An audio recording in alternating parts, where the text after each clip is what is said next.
আচ্ছা তুষার, হ্যাঁ বলো।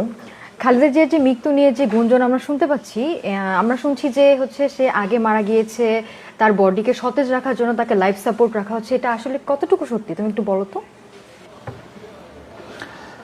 আচ্ছা, খালেদা জিয়ার মৃত্যু নিয়ে যে গুঞ্জনের কথা তুমি বলছো, যে সে আগেই মারা গিয়েছে, তাকে লাইফ সাপোর্টের মাধ্যমে তার বডিটা সতেজ রাখা হয়েছে, এই বিষয়টা যদি তুমি বুঝতে চাও তাহলে তোমাকে মেডিকেল সায়েন্সটাকে বুঝতে হবে।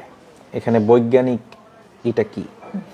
লাইফ সাপোর্ট মানে হচ্ছে যন্ত্র আর ওষুধের মাধ্যমে একজন মানুষের শরীরের যে গুরুত্বপূর্ণ অঙ্গগুলো আছে সেইগুলোর কার্যক্রমকে সাময়িকভাবে সচল রাখা।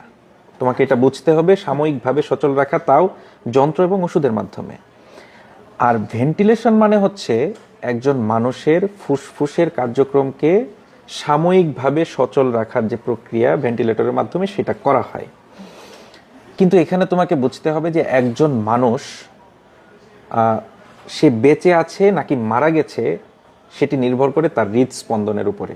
যদি তার হৃদস্পন্দন থাকে, তিনি বেঁচে আছে, তাহলে তার বাকি অঙ্গ প্রত্যঙ্গগুলোকে সচল রাখার জন্য সেই সময় লাইফ সাপোর্ট কিংবা ভেন্টিলেশন ব্যবহার করা হয়। কিন্তু একজন মানুষের যখন হৃদস্পন্দনটা বন্ধ হয়ে যায় তখন তাকে ক্লিনিক্যালি ডেড ঘোষণা করা হয়।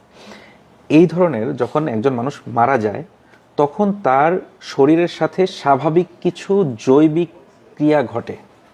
হ্যাঁ, তার মধ্যে প্রথম যেটি সেটি হচ্ছে তার শরীর ঠান্ডা হয়ে যায়। হ্যাঁ, মানুষ মৃত্যুর পর 24 ঘন্টা পর তার শরীর ঠান্ডা হতে শুরু করে, যাকে বলা হয় অ্যালগর মর্টিস মেডিকেল সায়েন্সের ভাষায়। তারপর তার রক্তগুলো নিচের দিকে জমাট বাঁধতে শুরু করে, যাকে বলা হয় লিভার মর্টিস। আর সর্বশেষ যে প্রক্রিয়াটা সেটা হচ্ছে যে তার শরীর পেশি সবকিছু শক্ত হতে থাকে, এটাকে বলা হয় রিগর মর্টিস।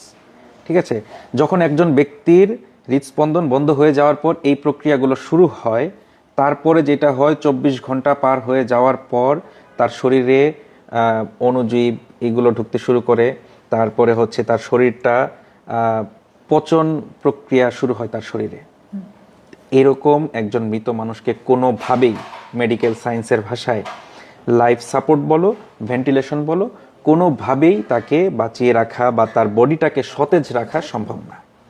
সুতরাং এই যে একটা গুজব রটানো হয়েছে, এটা সেফ একটা গুজব, আর কিছুই না, এবং এটাকে বলা যায় রাজনৈতিক প্রতিহিংসামূলক একটা গুজব। ধন্যবাদ তুষার তোমাকে। এর মাধ্যমে আমরা অনেক গুরুত্বপূর্ণ বিষয় জানতে পারলাম, যেটা হচ্ছে দর্শকদের যে ভুল ধারণাটা ছিল সেটা হচ্ছে তারা এই ভুল ধারণা থেকে বের হতে পারবে। ধন্যবাদ তোমাকে। তোমাকেও ধন্যবাদ।